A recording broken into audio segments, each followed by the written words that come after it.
Keep things moving, everyone. It's Deep Dive Zone, a Sonic review series for fans of all shapes and sizes. I'm your host, Devin, joined as always by my co-host, Lone and Bruce, and today we are continuing our journey through Sonic the Comic, now accompanied by some Amy Rose stories, which we had last time in bulk, and now we have just some of. Yeah.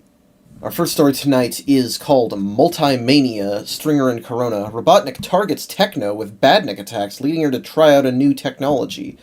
And, in case you couldn't tell by that, we're not jumping into the big space adventures again for a little bit. It is interesting that Grammar's like, alright, so we're going to target Sonic, right? And Robotnik's like, no, Amy and Techno. Like, wow, they really have come to their own if Robotnik is targeting them specifically. It's true, yeah. Yeah, I think Sonic and Tails and Knuckles are the only people, heroes that he'd directly target before that, because I guess he's gone after Short Fuse, but never, Johnny or Lewis or something. But yeah, he's sending badniks to specifically attack Techno in this case. And he's sending those flying pod things. We've seen these a couple times under a couple different artists, and they're more Sonic-y feeling than usual for badnik designs, but I don't think they are SEGA designs at all. They don't look like any SEGA designs I recognize. I don't mind them for a Sonic the Comic exclusive badnik. It's perfectly fine. Yeah, they're not bad designs. They're just, they're different. But they do attack in Emerald Hill Zone at, I presume this is where the base is, because I can see similar looking houses there. Yeah. It's all pretty standard at this point. We're very used to random badnik attacks, but in this case, Techno's like, hold on, I need Amy, I need you to fight them for a second so that I can go inside and get a special new technology. Yeah. It's a hologram that makes false doubles of her. Hey, it's Sonic Movie 2. Oh yeah, it's true. I feel like I've done that enough in these comics where it's like at a certain point it's like, but they're just not that special ideas. Not really. It's like, oh, that's a pretty normal idea. But it leads to getting the badniks to shoot each other, so that's cool. But unfortunately, we have some very manufactured tension here. Oh, yeah, this is really stupid. They just stop, and then Robotnik's voice comes out of one of the drones, and it, threatens Amy's life? He doesn't even have the upper hand. Yeah, the fact that supposedly Amy is under threat, I don't buy it at all. Yeah, Amy's just standing there while watching Techno just kind of, or all the Techno holograms just kind of body these badniks. She's holding the crossbow. Any threat. She's holding the crossbow over her shoulder in this shot as she's being threatened. Well, it also appears, at least to me, the badnik that's doing that he's negotiating through is the only one left. That is also a possibility. Yeah. So, yeah, he's like, give me your hologram creation device, which Robotnik has holograms. I guess he wants really special. Well, I guess maybe because this is handheld and it can do a bunch at once. I don't know. Either way, yeah, it's like, here, I'll kill Amy if you don't do this, and it's okay. It's the lamest plan in the world. The weird thing is the Techno agrees. Yeah, I guess because she knew why it was a good idea to agree, but yeah, I think it's pretty clear after what we were about to see that the Techno just agreed to pull a little sneaky. Yeah, pretty much. I mean, I guess, but the result is not even that. It's mildly annoying because it turns out, the hologram device only makes holograms of Techno. I'd like to also point out this art of Robotnik when he turns on the hologram device and a bunch of Technos show up. I was trying to figure out why it looks so weird. His eyes aren't black. Oh yeah. Huh. For that panel and that panel alone, because they corrected in the next one. Yep, every other panel in this story, he has black eyes, except this one. Coloring error, strange. But here's the thing is that, yeah, she agrees to give it to him, and you say, it's for the sneaky, but it doesn't do anything to him. He just gets annoyed and smashes it with a censored swear word. It's censored in the comic. he I got like to so imagine he just angry said censored. that it had to be censored, or he You- just said censored. You, Either one. you Yeah. shout the word censored as a Yeah, that's what I Censored! like to imagine. It's like that fucking clip of Kevin Sorbo Hercules going, disappointed! Oh, yeah. Well, actually, that was also with a hologram. The other time that Techno tricked Robotnik with a hologram of Sonic, this is just Techno's modus operandi. Got to trick Robotnik with holograms. Apparently, Oh, it's yeah. part of her mission. That's her goal in life, is to use holograms to mess with him specifically. It's the little bit of rebellion she does against Robotnik now. And she was introduced as a friend to Shortfuse, so this is her bringing up his legacy by making him suffer in the most mundane way possible. Yes. Alright, well, we solved that mystery. Cool. And I lied, we do get a little bit of space stuff in this story. This is Yeah, a Amy, little bit. piece of the action, Stringer and Corona. Shortfuse is coming home for Christmas. It's Christmas again! It's already Christmas God. again. And he is bringing his alien friend Amber to visit for a few days. Meanwhile, Robotnik sends robots. How many Christmases have we had in the last 2 months? So, I know, I get why we keep getting Christmas comics, but I just think it's really funny. It is. it's been a lot, yeah. So also they have Christmas on alien planets in other dimensions. Sure. Well, Sure, okay. yeah. Is it Well- another dimension, though? Because, wait a minute, look at the dialogue here. Yeah. Yes, they do refer to their teleportation to get Shortfuse here as an interplanetary warp gate rather than an interdimensional one. And they specifically referred to 1,000,000 light years away. Which means that Mobius and Earth are not in the same position in two different universes? I mean, we'll have to see how they Yeah, we'll have refer to to it see in the how future. exactly. This could be a retcon, or it could just be a mistake. I'm assuming it's just a mistake. Well, they didn't travel to a different dimension from Comdarn to, whatever. That's a good point. Whatever. Anywho, yeah, they're hanging out, and they got a message from Shortfuse, and he's coming here with his friend from Comdarn, and she does not have a trunk, unlike the other guys. Huh. Oh, interesting. Always glowing, she is. Yeah, and I found it immediately interesting that despite the fact that Shorty was specifically staying there hoping that they could help him remove his armor, he just comes back still stuck in his armor. Yeah, so I saw that, and I almost made a note of it, and then I'm like, wait, there are more comics. Yeah, so Wait. I did make a note of it, and then I have to correct my note later, but, To quote Gabe Newell, these things, they take time. Thank you, They- Gabe. They get there, and it, maybe they could ask about that, but there's a badnik attack happening immediately when they get there. Right. So Yeah. you gotta fulfill your fighting robots quota for each story. Yes, of course. And, somehow one of these badniks gets a jump on Shortfuse, which is unexpected. But I guess he hasn't fought flicky badniks, so he hasn't yet gotten so good that they're just like regular badniks to him. Yeah, he does say he's out of practice. he spent long Says enough maybe I'm out of practice. on the pacifism world that he forgot he even had weapons. That's true. Well, he I guess I'm punches losing these track these of- badniks. I don't know how long he's been on the planet at this point. I didn't think it was that long because The it was timeline recent of in these our is time, completely inscrutable. The so, yeah. timeline of these comics makes absolutely no sense. But don't worry, we have Amy to pick up the slack, obviously, and we also have Amber here to pick up the slack to show the power of Comdarn by simply influencing the badniks to stop fighting.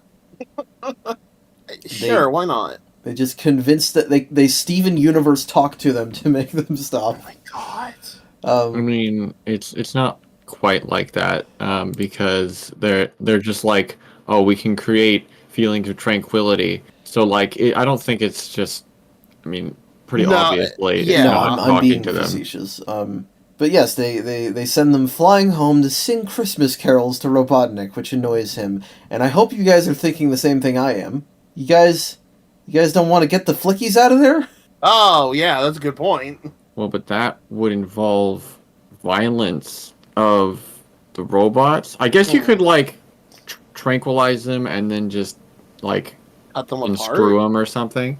I guess you could do that, and that would probably be fine for Amber. That's a good point. I honestly didn't think about that. Yeah, Although neither did I did have another thought, which is that Amber is like, oh, I can't use my ability on Robotnik because there is no love in his heart. And I'm like, oh, wait, what about a robot? And I'm like, oh, wait a minute, it's the animals. It's like Gamma. Yeah. No, I'm not saying there isn't something that could, I just you sent him back to Robotnik. If that ever wears off, you're gonna have doomed these animals to being still in. I don't know. True. Anyway, yeah. No, the powers would not work on Robotnik. He's just that evil. Yeah, he is just pure evil and nothing else. Good. We figured it out. Anyway, that's the end of that story. Let's move on to this next one, which is called Breakout, Stringer and Pritchett. After years of containment, Shortfuse the Cybernik is released from his Badnik armor. There we go. We finally got there. Yeah. Yeah, I guess you can say it because it's literally on the second page. So, yeah. This is right before Amber is leaving. They're like, "Oh yeah, I have something for you." Oh yeah, by the way, I forgot to give it to you until just now. I guess they were like cooking it up, and it was their I Christmas guess, yeah. present or something, or I guess New Year's present. Yeah, if the Christmas present A little like late. late. It's really hard because apparently, with their Kamadarn Psi technology, they can hack the machine to open it up, which, I mean, if it was that simple, I would think Techno would have figured that out. But I guess he said oh, that's right. Before he didn't want the armor removed. Right, he Now didn't want the does. armor removed. Even though he now knows that war was Robotnik is back and was just fighting Badniks. Yeah. It's the same logic as Robotnik is defeated, so we don't need to worry about all that. The fact that he's not in control of Mobius, they act like he's not a threat. That's true, they do. And yes, all it takes to release him from the Cybernik armor is computer code. I thought that the way that I thought this worked is that the suit was too integrated into his biology, like trying to remove him would kill him. That's something that they alluded to previously. Like, it's the same idea in the beginning of Metroid Fusion. I thought it had to be something like that because anything less than that, I'm like, why wouldn't the heroes just figure that out? It's because the implication here is that you literally just can't pry it open, I guess. Which is stupid. It's stuck together too well. If that was the only problem. Yeah, if that's the only problem, just get a big pair of pliers. Get that unicorn guy from the JFK assassination mission and wish on it. Jesus Christ. Anyway, so, yes, after all this time, Shorty is released from Short Fuse. They just start calling him Shorty when he doesn't have the armor, which is very strange. I mean, to be fair, he was also going by Shorty in the armor as well. Was he? I don't think he was. I think we've been calling him that the whole time, but... Oh, yeah, all my notes are referred to him as mostly as Shorty. Yeah. And, okay, so... Now we get to the detail. First I was like, oh wow, this is like a payoff after so long. And then Amber is like, oh hey, by the way, you can just put it back on anytime you want. Are you kidding Iron me? Man armor. Are you kidding me? So I guess I should have figured they would do that, but you've ruined the entire point of the character. Yeah, kind of. Benefits and none of the downsides. Yeah, with it making it just Iron Man armor makes Shorty a much less interesting character. It was like, yeah, like what do you have after that? The fact that he was trapped in there was what defined his entire persona. Yeah. Without that, Shorty is just Shorty. He's a squirrel, right? Yeah, well, and I mean, that's the thing, is that he was never interesting before that. His first story, the whole point was to get him in there so that he could be exactly. Something. But I would say that as soon as I read that line, I realized, oh, this isn't sticking. Oh, I should have figured it wouldn't stick, but my brain was like, okay, he's just going to become like Iron Man now, where he can take the suit on and off. Yeah. I honestly did not think that. I thought that this move was the writers wanted some development, some payoff, but they also wanted to keep Short Fuse, and so they wanted to have their cake and eat it too. That's what I thought. I fully believe that this would stick. They could have stuck with him being able to put the suit on, take the suit off and put it on. They could have just decided the suit no longer functioned and gotten rid of Shorty, or go the way that we actually get. I think it's also that, like, I'm trained to not always trust things that claim to be a status quo change. Sure. You know, because this was 75 chapters after he was first put in the armor. That's just under 3 years real time. So I was definitely... And they state it's 2 years in time. Yeah, so I was definitely skeptical. It does feel... After reading the story, it's like... It's sort of like... It's like when they brought back original Robotnik in Archie. It's like, I knew he wasn't going to stick around that long. I mean, that one was so obvious, though. This one, I was thinking they might keep it. Yeah. Well, anyway, let's move forward with the actual story. So... Shorty's released from the armor, Amber goes home, and we're all happy, so we're gonna party at this New Year's party in Metropolis. And we have this villain called the Party Pooper. Oh. God. This isn't New Tech City. This isn't the special zone. They're not supposed to be random weird villains. Not just like a super villain on Mobius. Yeah, this guy is very McMahon-coded. Like, he should be the villain of one of those filler stories. He's even kind of drawn like he is, in a weird way. A little bit. I mostly am noticing that he has the weird triangle head thing going on from the Prisoner story. Yeah, kinda. But regardless, he says he's going to stop the bell and the clocks from striking New Year's because he's got this big magic. That doesn't prevent the New Year from starting. Yeah, apparently he doesn't know that. Clocks don't control time, bud. And Techno also points out that his magnet doesn't even work on these bells. That's right, yeah. They're made of brass. Yeah. So he's like, oh, well, if I can't do that, instead I'll mess up Short Fuse. What do you mean? He's like the whole point is like, oh, he pointed at the empty suit, but the real dude attacks him. Why is the suit here? Just in case that's why he said he brought it. He just carries it around? Yeah, he did say, Shorty does say that he just brought it with him just in case, which is really funny, because, like, why? It makes sense, honestly. Okay, I would see him doing that. Okay, I feel like it would make more sense if it could collapse. Exactly. Right now it's a full suit of fucking armor. Yeah, it's if Tony Stark was going around and he was carrying the Iron Man suit like on his back like 3PO in Empire Strikes Back. Exactly, because in the later movies, his suit does collapse. I think in Infinity War, he's walking around with a briefcase that has his suit in it. Fucking Samus' suit does that. It would have made it so obvious, but the problem is that makes more sense rather than dragging around an entire fucking suit of armor. The problem is you can't have this guy mistake the suit for Shorty if you do that. I guess, yeah. So it's a little bit broken. It's still stupid, but whatever. Yeah. So what the magnet ends up actually doing is that it pulls a bunch of scaffolding down, so they're going to die. Damn. Except Amy and Techno are fast, so they save them. There's a brief, little actually interesting moment here where Shorty is like, oh, wait a minute, there's stuff falling on me and I don't have armor. That's like really bad, isn't it? I don't know what to do in this sort of situation. He'd be so used to just tanking that. I really like that. It makes me wish that he actually just lost the armor outright and still tried to be heroic. It would have been more interesting. I mean, yeah, if they wanted to keep Shorty as a character, but, actually change things up and make him have to fight like everyone else. It is. I gotta use the fucking Full Metal Alchemist clip again, because we had the same conversation about Bunny. I can't fight in a body like this! But yes, they survive. It's fine. The fool explains that he's just some loser who wanted attention, and the heroes just kind of send him on his way. Whatever. So, that's that story. And oh, no, we're not done yet. No, we're not done yet. This guy was a red herring villain. We just randomly cut to prison, apparently. Listen, it's been too long since we've had a villain we could actually take seriously.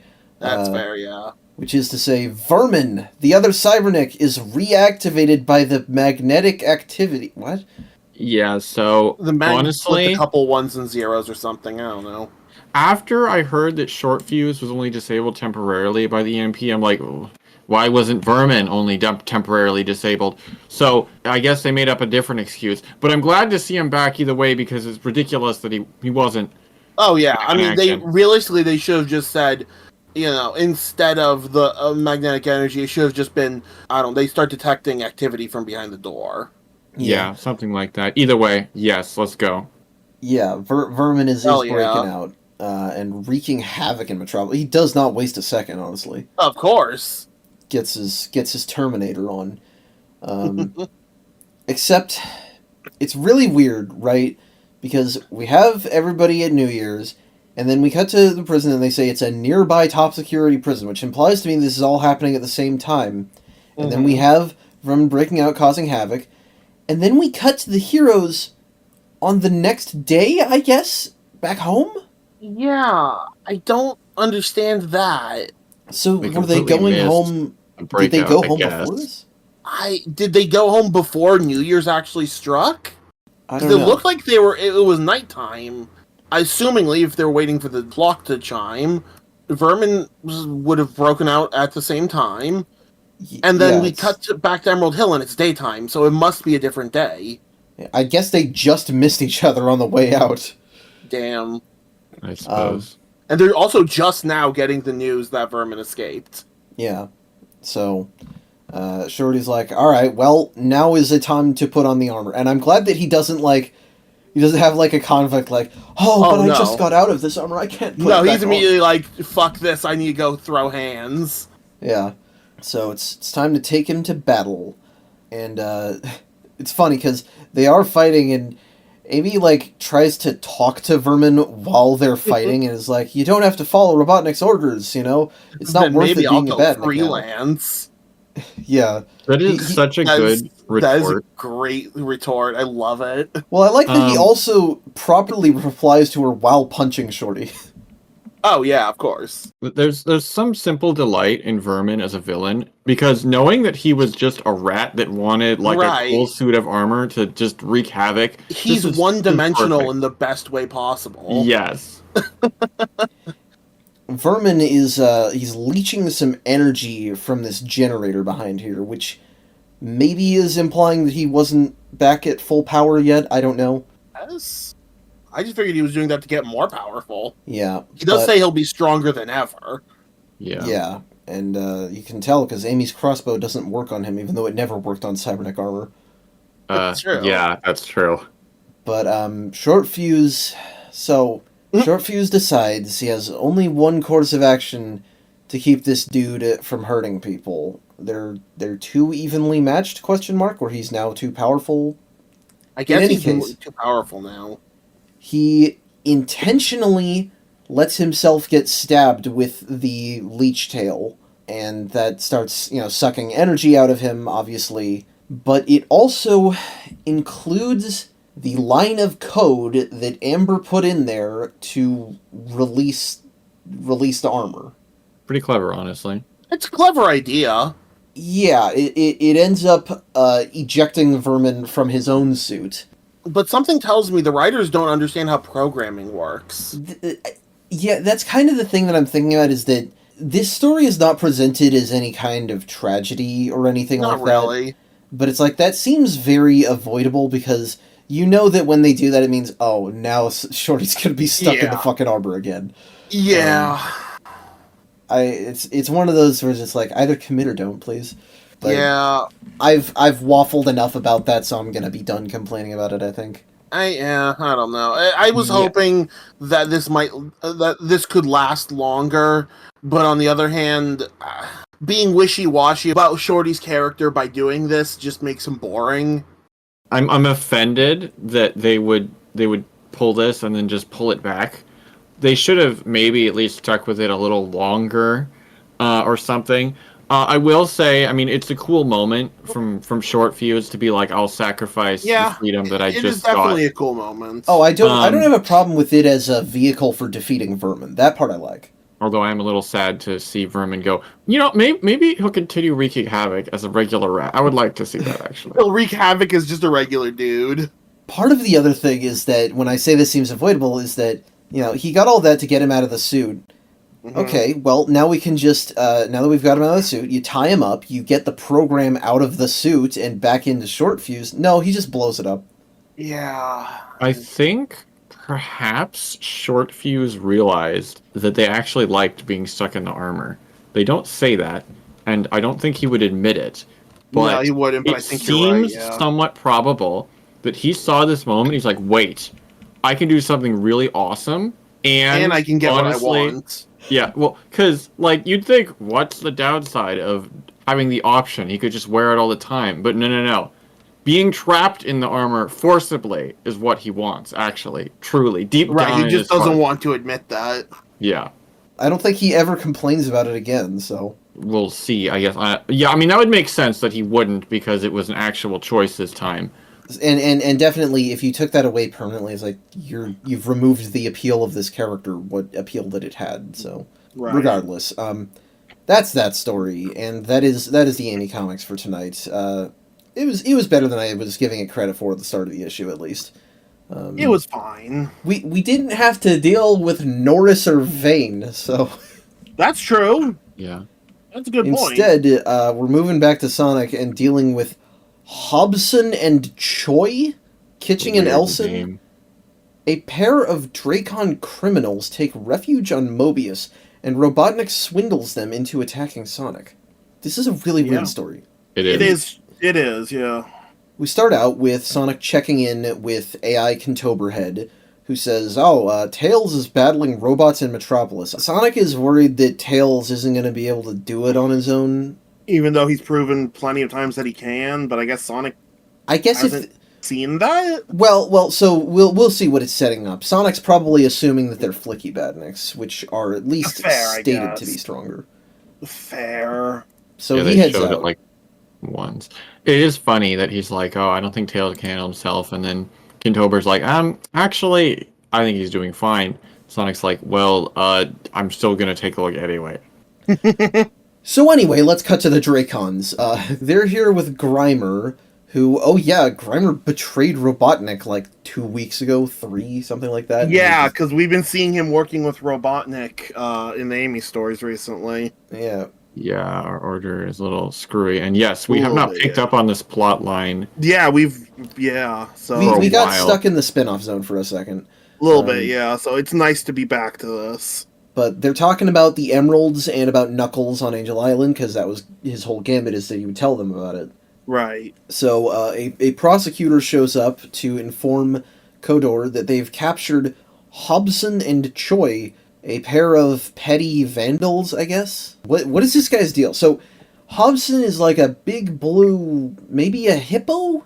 I'm not sure. He kind of dresses like a Viking. Yeah. And Choy is this purple bucktooth porcupine, maybe? I assume Porcupine. And he's purple and a little bit taller than Sonic. And what I thought they were doing here was that in the story where the Dracons attacked Sonic before and Kodor lied, he made up a guy who was like, Sonic is not the guy I had here. That guy was purple and a little bit taller. And so I thought that was the point, but they don't reference that at all here. Huh. Oh, wow. Huh. Yeah, I mean, he's not really taller than Sonic. No, but Is that's he? an interesting... I don't think he is, but that's an interesting comment. That's a strange coincidence, if it is a coincidence. His design is so strange he might be taller than Sonic or might not be. But either way, Emperor sends them to jail, except they're too strong, or rather Hobson is strong, and so they steal one of the guard's staves, which apparently can create warp rings to Mobius. So they open up a portal using that'll take them to, Flicky's Island. And we cut back to Sonic, who reaches Metropolis to discover, no, Tails really was fine. Kid has grown to be able to handle these situations all on his own. How nice. Oh, except not really. Because Sonic says, hey, these badniks are old and crappy. You can't just let Tails have a win, I guess. Not outside of his own stories, I guess. I mean, Yeah. it's still cool to see It him is, doing yeah. well. It's really Sonic is just undercutting his accomplishments. That's just what Sonic does. Yeah, most of these badniks are easily recognizable. Are these ball hogs with wings actual badniks? Well, you're calling them ball hogs with wings, and there's definitely no enemy like that in the classic games. That's the sort of thing I would expect, like, Sonic Mania to put in or something, where it's like it's repurposing an old enemy. Mm-hmm. Yeah. But no, they, like, weirdly combined ball hogs and bat brains, I guess. It's strange, because the other ones look normal, but... Yeah, these are all old models, made functional again, because the cult of Robotnik has some stolen blueprints, and they put them there. Wow, like a surprisingly competent plan from the cult for once. Yeah, that's the sort of thing that they should have been doing this entire time. Yeah, I'm kind of surprised they haven't been. As a note, though, I don't think the blueprints are stolen. They say Robotnik gave it to them. So that means that they've been in communication with him? They are in communication with Robotnik. We were talking about how it was cool that they weren't. So, until proven otherwise, like definitively, my headcanon is simply that they say... Oh, they're lying that they're in communication. No. Old design plans from Dr. Robotnik himself gave to us. So they could simply be stating that oh, these plans came to us and they were from Robotnik originally because he designed them. So yeah, it's almost like they're being given to us. It could also be that some of these guys are ex-Robotnik engineers or, like, employees. Yeah, that's also true. That's another explanation. Although I do like thinking these people are so delusional that they find plans and like, it must be gifts from It's Robotnik a gift from the Great One, yeah. Exactly. Yes. In any case, yeah, Tails rallies the cops to get rid of these losers, and Hoson and Choy do end up arriving at Flicky Island's Robotnik base. And Robotnik notices them before they notice him, and goes into his usual pretend to be the real good guy routine, like with Knuckles. Before we get into that, there's something weird here, which is that Robotnik is just here at Flicky's Island on his own. Wait a minute, you're telling me that Grimer betrayed Robotnik, the Dracons were like, great, bye Robotnik, and just left him there? Like, that is so stupid. I didn't even think of that. It's a good point, yeah. Yeah, what did they do? It's so weird. I can think of an explanation, but the fact that they don't actually explain it at all is strange. That is odd, yeah. Well, regardless, he starts up with the old woe is me, I'm the real hero routine, and it's funny, because he pulls up a picture of Sonic to say, oh, he's the monster, and Choy is like, he's some kind of evil dictator. He's like, this is his public face. Let me show you the real one. And he pulls up a picture of Super Sonic. That's pretty good, actually. I like that, yeah. That's more convincing, I guess. I like that Robotnik says, wow, these fools are even dumber than Knuckles. It's quite true, because Knuckles knew he was tricking them. Or suspected it, at least. But these people don't seem to suspect anything. It's also funny, because Knuckles isn't even that dumb in this continuity. Not really. That's true. But, I mean, Robotnik is like, oh, everyone's an idiot compared to me. That's the thing that we should do sometime. We should make a, like, tier list of, like, Knuckles from dumbest to smartest.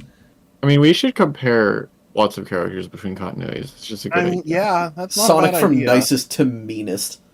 Oh, yes. We're getting off track again. They set out to go get Sonic, and AI Kentober detects them, and is like, Sonic, you gotta assess the situation. And he fucking throws his burger on the ground like a jerk. Wasting food, asshole. Yeah, I would think you would just bring it and eat it on the go. Yeah. But we encounter Sonic in the street. Oh my gosh, it's him. And I like that Choy is like absolutely terrified the second he sees him. You know who these two remind me of, for some reason? It's Sleet and Dingo. It's not quite the same. But I mean, it's the dumb brute and the not quite as strong smart one. Right, the greasy more one. Extreme here, though. Well, and so Hobson's whole thing is, he's the better fighter, and he has a fat belly that Sonic can't damage. And Choy is just like, oh, I have a stomachache, I can't fight, I'm Mr. Satan.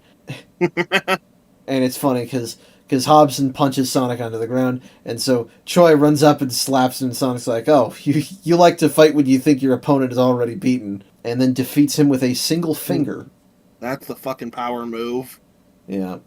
Punches him across the floor, Hobson catches him, And then they turn tail and run back to Robotnik. And it's very funny because they're like, oh, we'll find a way to lie about this. Yeah, and then it just ends. Like, that's it. That's the end of the story. If they're going back to Robotnik and lying about having beaten Sonic, if we ever see these guys again, they need to be badniks.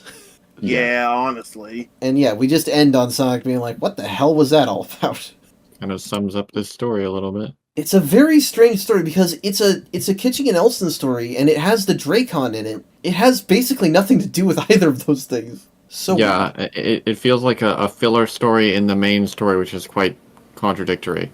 Well, let's move on to a filler story in a filler story. Sort of. This is Be Prepared, Stringer and McMahon. Sonic fights the forces of capitalist automation with Charmy B. And you know what that means? It means that Max Gamble is here. And looks different again. Here he's like short and stout. Yeah, that's the thing. Right. Anywho, so the El Dorado Zone folks are here in Casino Night, so that story had some relevance apparently. Yeah. And yeah, Max Gamble is like, haha, look at this. It's a robot, works for free. Like, as if I've never seen robots when, the dictator was around before and that was his whole thing. Also, we already had in that same story, that was built on a diamond mine, and they had automated drills. Now, in fairness, that did almost kill people, so maybe they're looking for ways to replace that. Yeah, I didn't even think about that. That's true. That's good. So maybe what it is that, we had the automated drills, but we had to get rid of them because they almost killed people. So we moved back to regular miners, but we're still trying to replace the regular miners because we're snooty rich people and we like having free labor. And so we're looking at this kind of robot instead. Yeah, I guess that kind of makes sense. So for a brief moment, everyone is like, oh no, we're going to lose our jobs. And Sonic is like, interesting. And then he's like, oh, don't worry about it. I'm sure this will, solve itself, basically. Which, if it didn't, I don't know what Sonic would have done. It's another one of those situations he's not equipped to handle. That's a good point. Yeah, I was wondering if this was going to be the Sonic starts a labor union story, but instead, he just knows the future, I guess. No, he just knows Gamble is a bit of an idiot. Case in point, he's trying to sell people in this robot, but, it starts going crazy, and Gamble says it wasn't supposed to short circuit until after I'd sold it. Why? What does that mean? Well, so it's obvious that they're not built very well. He's probably just being cheap. So the idea was to send them a shoddy robot that breaks. Does that imply they would then have to buy another one? Is this a planned obsolescence thing? You're probably giving him more credit than he deserves, but maybe. So make a cheap thing to sell exactly once. I don't think, honestly, I don't think he was thinking very far ahead, knowing this guy. Yeah, Probably I guess. not. Planned obsolescence, more like planned homicide. Anyway, here's Charmy for some reason. Yeah, be prepared for Charmy to show up for no reason. Okay, fair enough. It's not for absolutely no reason, because he says Vector found a way to get here from the special zone. We won't tell you what it is, though. Omniviewer? Omniviewer, that's how it always works. It's not Omniviewer. Okay, I don't know why I was supposed to think it wasn't. Well, because Charmy says, my teammate Vector found a way. It's all a bit technical, and then Sonic doesn't let him explain. Yeah, I guess. It's a very weird seed to plant that I didn't think they were going to bring up again because this is a McMahon story, but it actually is a thing. Huh. Anyway, we have to fight a robot very quickly because we only have a couple pages left. Yeah. It's not all that special. They, Charmy sticks a pickaxe in its ass, Sonic runs into it and it disassembles. But oh no, apparently this cheap robot that he planned to sell exactly once, Gamble built it with a fucking plutonium fucking nuclear reactor. That's not cheap. That is definitely not cheap. What the hell? How does this guy exist? Yeah, I mean, he's obviously not a villain you're supposed to think about too hard, because I feel like all the money that he uses ridiculous. for his schemes must have come from inheritance. Oh, it's gotta be something like that. Oh yeah, 100%. So, yeah, Charmy grabs the head where the reactor, I guess, is. He flies it into the sky, and throws it, and then it explodes. Shouldn't it be like a nuke? It's a very, very small meltdown. So it explodes safely, and Charmy annoys Gamble so hard he asks to go to prison. Okay, sure thing, bud. If this is how we get him into prison and he, like, stays there for a significant amount of time, that's a hell of a reason for it. I mean, I highly doubt it. This guy has been supposedly kicked out before, so... That's true. Yeah. He'll be back. He'll just buy his way out of prison. It'll work. Good for Charmy, I guess. Better to turn the he's annoying thing into an intentional strategy, I guess. No, I do like that consistently Charmy is just shown to be competent, not worthy of all the ridicule. Yeah, he's just annoying, and that's all. And like, people just don't want to put up with it. I can take a good friend and a helpful dude having a verbal tick. So that's that story. Thank you, Charmy, for coming all the way from the special zone. We're not going to be seeing the special zone until a whole right now. This is On the Run, Kitching and Dobbin. Knuckles and Porker Lewis stumble into the special zone's new tech city, only for Lewis to be recognized as a famous criminal. What's going on? So, Knuckles, it feels like a long time since we've seen Knuckles. Yeah. But we're on Angel Island, and we have the blueprints for improving Angel Island. Oh my gosh, is he actually gonna, like, fix it finally? No. No, Knuckles, well, he doesn't know how to read blueprints, which, I mean, fair enough, Knuckles has never been a tech guy, but... That's true, I can appreciate that. But, luckily, we have Lewis right here, so we can ask him for help. Yeah, makes sense. Unfortunately, he's busy reading the writing on this mysterious ring. What could this possibly be? Oh, it activates. I can't believe that Knuckles got sucked into a special ring twice at terrible times. It's just, this guy can't catch a break.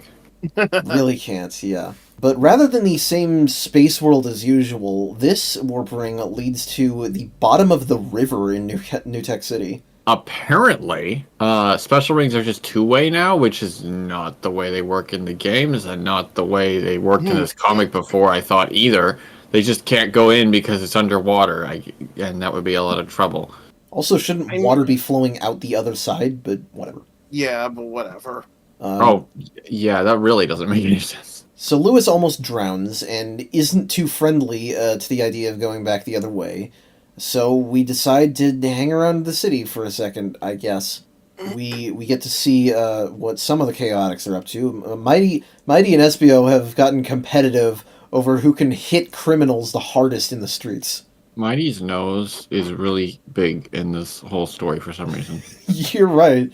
We need to have a metaphorical dick measuring contest between his nose and Espio's horn. Oh my god. But we meet up with the rest of the Chaotix and the cops and all that. Lewis and Knuckles are actually busy hot wiring a payphone. Wait a minute. Do they have the Chaotix's phone number? Like, surely asking around for them would be better than vandalizing a phone. Like, they're not unknown in the city. They defeat criminals all the time. Yeah, they're doing it right now.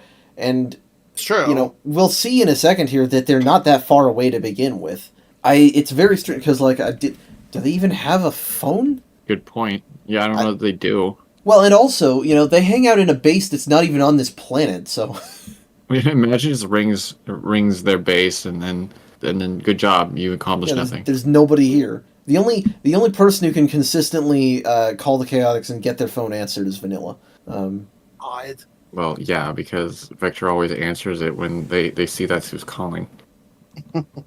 So apparently this particular payphone has been messed up multiple times recently, so I guess that's just unlucky, but the cops show up to it and identify Lewis as Oscar the Pig, and he makes a run for it. So that's strange. Knuckles is flabbergasted. But unfortunately, he was standing next to the accused at the time, so the cops are trying to bag him too. It kind of makes sense. They were obviously talking together, but the thing is that Knuckles is like, oh, well, here, let's just explain the situation. because I guess they won't care if they were trapped in another dimension, if they were vandalizing a phone. Okay, but Porker doesn't listen and just runs immediately. So I instantly know. Okay, he's guilty. Yeah. I mean, yeah, so I don't know. So Knuckles pounds the ground, send the cops flying, and he goes after Lewis. But now the Chaotix are on the case, and now they have to hunt down Oscar the pig, who was apparently years ago part of some kind of crime gang. Mm. So that's interesting. But they end up meeting up, that is to say, Knuckles and Porker do meet up at this bar. But hey, the current leader of that same crime gang is here, Hammerhead. He's a big shark man. And he's looking to have a chat with his old buddy Oscar. So, yeah, I guess the thing is just true. Apparently. My notes say chaos ensues, and that's not exactly correct. Knuckles does get thrown into a table, but It's an interesting subtle moment if you didn't pick up on the obvious clue when Porker ran away without even talking to Knuckles. That so there's a switch between when Hammerhead walks up to Porker, back to the Chaotix, and then it goes back to the scene again, and Porker is addressing Hammerhead by name, which is interesting because his name was never mentioned in front of Porker. I don't know if maybe he said his name off panel, but I like to think that was a slip up. well, and Yeah? Hammerhead's not buying it. He's like, obviously you were Oscar. And yeah, SBO and Mighty arrive, get a hit in, and bicker with each other. I guess this is just their dynamic now? Not that they had much of one before. The Chaotix are just all incompetent. I mean, but they can't even handle a regular person in their world without any crazy shtick either. You know, it's one thing to have like a Legolas and Gimli thing where they're competing in the middle of a dangerous battle, but they're not doing a good job, so... But it's okay. Hammerhead, you know, he manages to beat them up until Knuckles is back and breaks his walking stick and also his face with a fist. So good job, Knuckles. But now the cops are here and they arrest everybody, Lewis and Hammerhead included, and the Chaotix. Yep. Knuckles tries to explain that Porker just looks like Oscar. This is all just a misunderstanding. No, Lewis says, I am actually Oscar. So... Dun, dun, dun. I guess he was just acting rashly because he got freaked out. Yeah, I mean, fair enough. Yeah. So, back at the station, everyone is super confused, and Hammerhead is, like, violent and uncooperative, so they take him to another room so J. Robert Porkenheimer here can reveal himself. And yeah, now we finally get the backstory. Lewis is originally Oscar, a scientific prodigy from the Special Zone, which that's pretty big as a retcon because he was clearly just like a little dude back in the early comics, but whatever. Yeah. The biggest problem is that he's apparently from the Special Zone, which really doesn't make any sense because it's supposed to be really hard to get from the Special Zone out of the Special Zone. Well, and They never additionally, explain how like, that they act all surprised when he and Johnny go with Sonic there, but we're not going to worry about that. But he was a scientific prodigy, and he worked for Hammerhead's energy company before the crimes that Hammerhead had been committing this whole time were exposed. So he ended up learning that a bunch of this research that they were doing was being used for the construction of nuclear weapons. Oh my god, I really hope they tie Sidewinder into this. That would be wonderful. It would be great. Would be here meaning it's not. But, you know, he was upset by this, obviously, so he decided to destroy all of his own research and desert the Special Zone. But then, Hammerhead decided, well, if he's gonna do that, I'll just lie and say that he was behind the whole operation. Oh. So, now he can never come back, except now he is back. And, you know, I would really expect a police chief and all of that to say something along the lines of, a likely story. But no! Yeah. No, not at all. He just straight up believes the whole thing. Yeah, kind of strange. Because this is the same guy that, like, arrested Sonic, so, like, he seemed more the pretty straightforward cop, not like the, oh, I'm on the hero's side and I'll help them no matter what. Like, he didn't know Sonic at the time. But Yeah, it's we don't really know this guy very well at all. To be it's fair, really weird though, yeah, because Sonic was a complete stranger, but he was a hero. But he wouldn't let Sonic out. Sidewinder paid his bail, but he allowed Sidewinder, noted criminal Sidewinder, to pay the bail. And here, Lewis has a reputation as a notorious criminal, which he's just instantly willing to dismiss. I'm gonna make a joke and say solidarity between pigs. It's already weird. This story. Why? Why did they decide that Porker Lewis needed this odd backstory? It does not match up with it at all. Because, like, Yeah. you got the impression early on, obviously him being tinier than Sonic is, that's a thing that's been retconned forever now, but you got the impression that he was at least around the same age as the rest. But apparently he had to have some amount of a degree in nuclear physics. He just got into college at a really young age because he was so smart. Oh, he was Not young impossible, Sheldon. I guess. So, yeah, weird fucking story. Interesting ideas, but you didn't really follow through on any of them. Yeah. Yeah, the thing is, it just ends at this point. Like, Yeah, this should be the halfway point, and, like, Hammerhead should escape, and they should, like, have to fight his syndicate or something. yeah, that would be a more satisfying ending. So, yeah, it goes full circle, if only halfway. Let's move along here to Root of All Evil, Stringer and Flint. Robotnik's new Agent X releases a deadly self-replicating weed under the surface of Metropolis. Don't know what to make of that, honestly. I actually have a theory. Well, But first, yeah, first of all, we're calling Johnny again, who they say again has not been around much, even though we just saw him in that Amy Techno story. But Robotnik has been busy with something. He's planting the Doom Seed. okay. I So, love that name.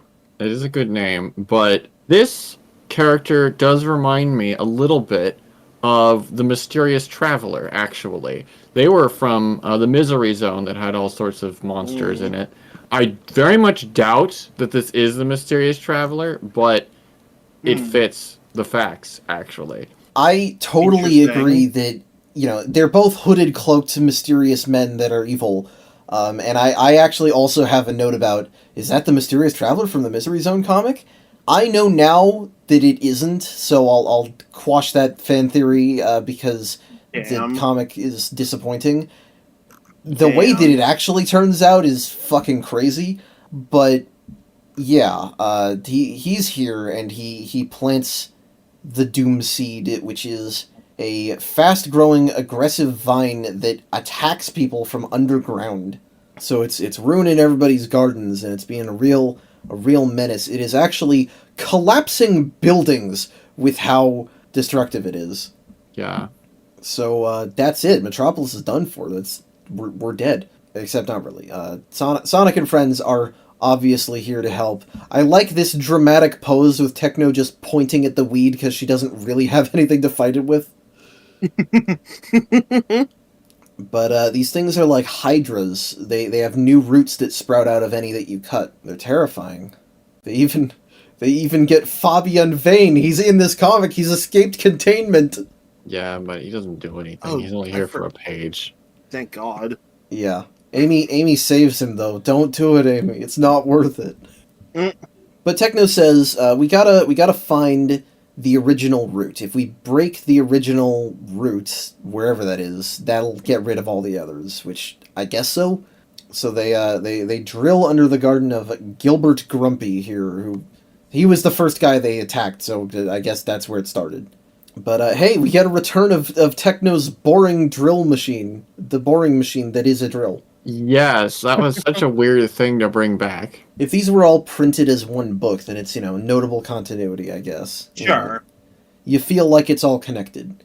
Well, it reminds me of the story it came from. Like, really? So now that story is required reading for this story. Okay. To some extent. It helps it not feel like filler is what it is. Oh, no. I like continuity. It's just funny. Yeah. So they reach an underground cavern and they see Agent X, but he teleports out. So we don't get to figure out anything about him. Damn. So the heroes are left to destroy the weed. Amy shoots the root with an arrow loaded with weed killer, and that's it. Problem averted. We still have to rebuild all of those buildings that sunk into the ground, but Good point, yeah. And yeah, that's that story. Mostly it's just to establish that Agent X is going to be a thing.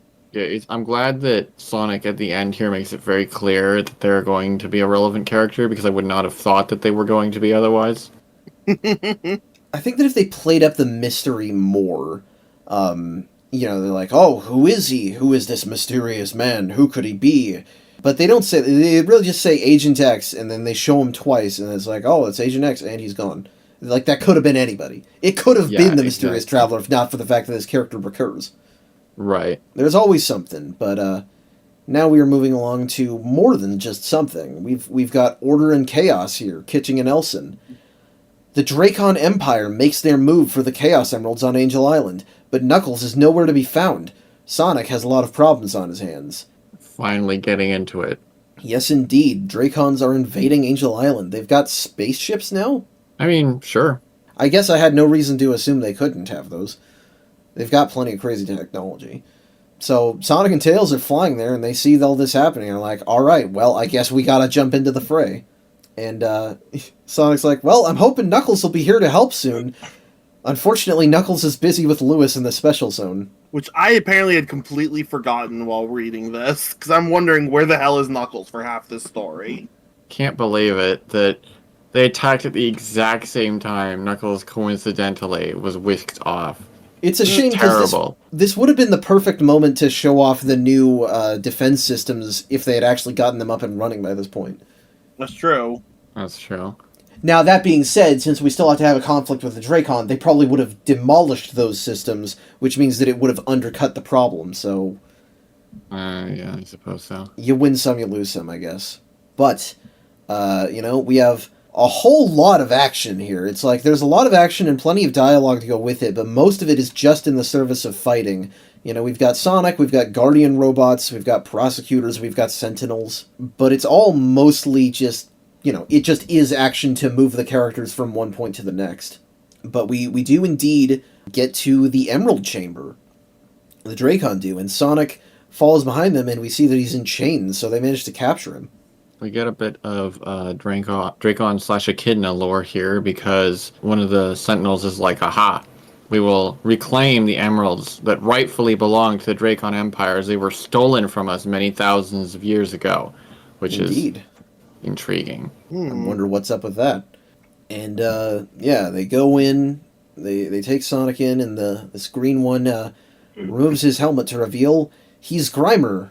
His entire face seemingly changes shape from a usual Dracon look to actually being Grimer. But, he was the one leading this operation, and somehow did a better job than Robotnik?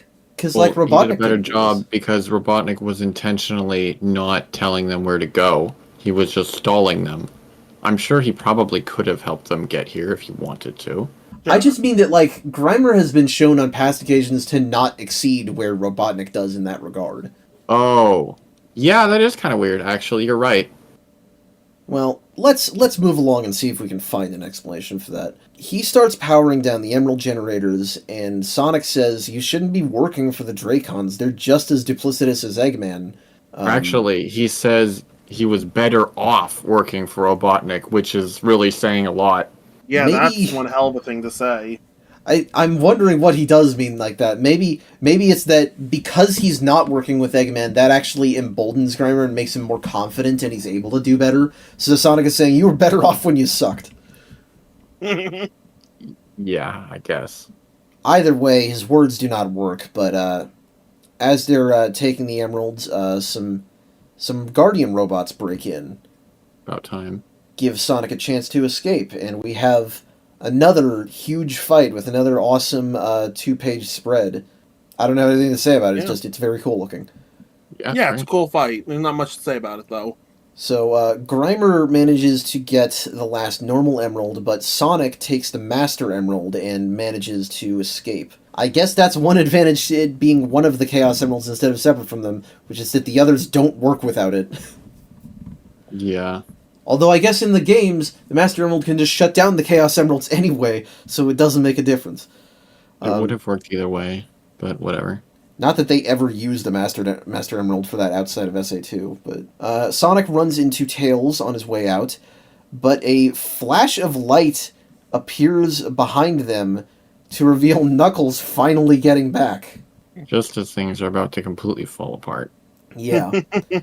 And he mentions that he caught a ride with the Omniviewer, and that at the time made me think that Charmy's thing about how, oh, Vector found a way was just like made up bullshit. It's not. It still isn't, but they just didn't acknowledge it. Now would have been the perfect time to show part of that, Yeah. at least, or at least hint at it.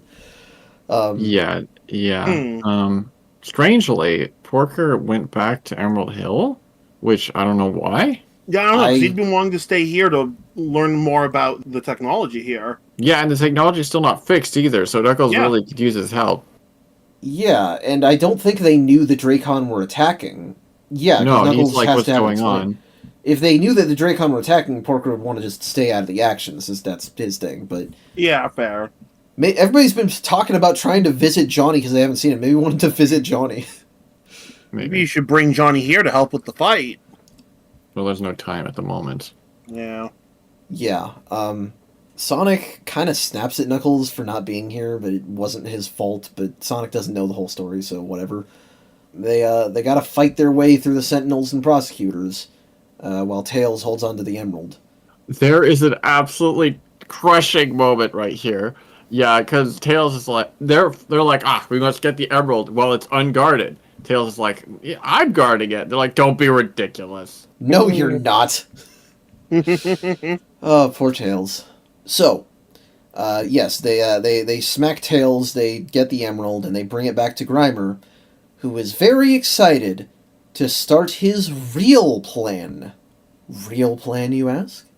Why, yes. Grimer activates his staff and warps away all of the Dracons, and throws out a new warp ring to let in Dr. Robotnik. I don't know Oh my how I God. didn't see this coming. I really feel like I should have. Bastard never turned traitor at all.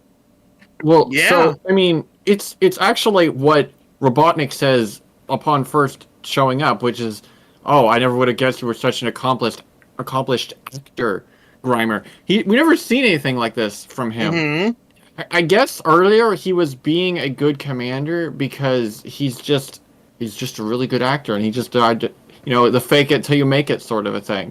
I can He do played well the whenever I part. don't have to be me. Right. I guess that's a really good skill of his now, and I didn't know it. Yeah, this is a great moment, and I like how they drew it out for a good while too. Yeah, it's great. Oh yeah, no, it's It was Yeah. all a big ruse, and we fell for it, yeah. gotta give Oh. them credit that we did. And it worked, they got the emeralds to Eggman. Robotnik is here, he's ready, and he's gonna take all the power of the emeralds into himself. All of the power. Too much of the power, in fact. Enough power that his eyes go white again. Enough power Oh, yeah. that, well, he's fit to lead the Acorn Kingdom. I was gonna say he turns into King Yes. Max. He takes in so much emerald energy that he turns himself into a crystal statue. Damn. And I really appreciate this drawing where Grimer falls to his knees and puts his head in his hands. It looks like he's just face palming. I'm He's not like, mad. "Damn I'm it." just disappointed. Like I went through all that work, and this is where we ended up at, which Yeah, is this kind of what how I'm fucking feeling happens. as well. God, Actually, like kind of, yeah. these comics love abrupt endings. Oh, yeah. Yep. So he's a statue. That's how he's gonna be for a little bit. He's not dead, which Well, of course not. Yeah, I didn't Now- think they'd kill him. now feels like the perfect time to make him dead, you guys. You could just tip him over, let him shatter. It's not even gonna be that big a deal. The only No. one here who might be willing to do that would be Knuckles. Yeah. But no. And the rest of them aren't going to just murder him. So Well, I hope they don't just like leave him here or something. That would be really stupid. No, take him to Emerald Hill instead. Oh no. I don't like those noises. we're gonna see what happens. It's we're gonna see. But But not right now, unfortunately. Not unfortunately. listen, this story, it still had some fun action, some great art. It had Sure. a great reveal, and it had the Dracons being powerful but not all powerful, and the way they were undercut was not like diminishing of them. So mostly still a good story, and we're leaving on a hell of a cliffhanger. Just put them on a shelf, I guess. I don't know. No, it's a great story. It's just got a bad ending, but it's otherwise fantastic. I like it. Yeah, no, it's a good story. Well, let's see how they managed to follow that up with fan friction, Stringer and McMahon. Oh. While meeting his fans in Metropolis, Sonic finds himself captured by the ultimate collector, and only the power of obsessive comic book readership can save him. Maybe. So, Sonic signing autographs in Metropolis. This doesn't feel like a thing that Sonic the Comic Sonic would do. It doesn't really feel like a thing any Sonic would do. I could see this from, like, early series Archie Sonic. Yeah. Or, Adventures of Sonic, maybe. Uh, But, yeah. We're here. Sonic's, he's signing so fast that the paper is catching fire, but, I guess he would do that if he was going to sign. He would at least do that. Well, I mean, Yeah. I feel like the entire solution to this story is just sign slower. yeah. No, but he can't. He's Sonic. That's So, true. this nerdy, what the hell is that? Are you a blobfish? I thought it was a frog. Yeah, it looks like Maybe- a frog to me. It's a nerdy something. It's called Ryan Baggett, and he asks Sonic for his signature on a special pad and paper, presumably one that won't catch fire. In fact, that's exactly the lie he spins. So I guess that works. But when Sonic tries to sign it, it puts him in a magic bubble. It sure is a trap. And they're like, I'm the ultimate collector. I invented this bubble to trap you. And Sonic's like, everybody wants to be a mad scientist these days. Everybody's trying to fill Robotnik's position. Of course. So all of the Sonic fans, presumably including versions of us somewhere, try to save him, but it's zappy, it's shocky, you can't touch it. So the only way to free this hero is through fanboy trivia questions, meaning that the hero of this story is Norris Wimple. He You know? escaped containment. I do have to hand it to Norris. He's trying in his own way, and he's gonna give it his all. Gosh darn it! He does. The audacity of these comic book writers. So yes, they give him a bunch of questions, and I think that for readers at the time, these would have been obscure enough, because what if you happen to miss an issue? But for us who have been binging them, for several months on end, most of these are pretty easy. Yeah. More or less, yeah. Yeah, I think it's supposed to be such that you wouldn't have to go check back. You could possibly remember it if you've just been reading consistently. It's not like they're the most like bare bones trivia, like who's Sonic's sidekick? Phil. No, it's nothing. No, they're actual trivia. It's very strange, of course, because I don't know how these two characters would possibly know the answers to these questions. They've been reading the comics, obviously. Yeah. Yeah, that's the idea, I guess. Yeah. Well, and that's the funny thing, is that I'm saying all these questions would be obvious to a reader of the comic. To a normal Sonic fan, though, Sonic the comic is kind of obscure. So if you ask, your average Sonic fan, off a Stadium or Reddit or Twitter, whatever, what about Fleabite and Brutus and Pajamas and Master Sentinel? They're like, what the fuck are you talking about? Are you having That's a true, stroke? actually. I'm trying to think who the most iconic of those would even be, and I'm probably Brutus, maybe, since he got the most stories. I guess. Yeah, if I had to pick one. Yeah. Unfortunately, Norris manages to get the last question about Master Sentinel wrong, and Sonic realizes that Norris is not actually the hero of this story. I can just run into the villain with the electric shocky ball. That is true. There you go. So, yeah, the obvious thing happens, which is that Ryan turns it off and gets smacked, and then Sonic blows off all this nonsense. So, 'tis a silly place. I don't know. What do you want me to say? It's another funny one that's not all that important. Nope. Well, I figure that we've spent enough time on this issue, so let's try to clean things up here with our final story of the night, The House on the Hill, Kitching and Elson.